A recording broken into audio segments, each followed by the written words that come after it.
Megastar Chiranjeevi 151వ cinema Uyyalawada Narasimha Reddy.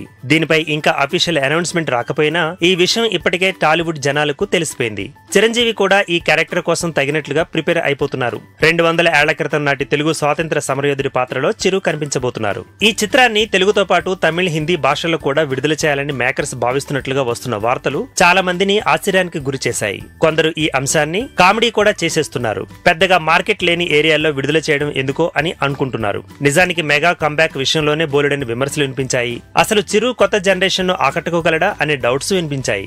Megastar movies చేయడం, సినిమాలు మానేసి టాప్ హీరోలను ఏళ్ల తరబడి ఊరిస్తున్న 100 కోట్ల షేర్ రికార్డును చిరంజీవి అలవోకగా అందుకొని రికార్డును సృష్టించాడు. పెద్ద పెద్ద పండిపోయిన ట్రేడ్ పండితులు సైతం ఈ వసూళ్లు చూసి ముక్కున వేలేసుకున్నారు. ఇప్పుడు తమిళ్ మరియు హిందీ భాషల్లో ఉయ్యాలవాడ వస్తుంది అంటే కూడా అలాగే కామెడీ చేసేందుకు ట్రై చేస్తున్నారు. చిరంజీవి మరోసారి ఆ నవ్వులపై గెలిచే ఛాన్సులు ఫుల్ గా ఉన్నాయని 60+ లో ఆయన ఉన్నా ఆయన చూపించే కమిట్మెంట్ ముందు ఏదైనా దిగదుడిపే అని మెగా ఫ్యాన్స్ ధైర్యంగా చెబుతున్నారు.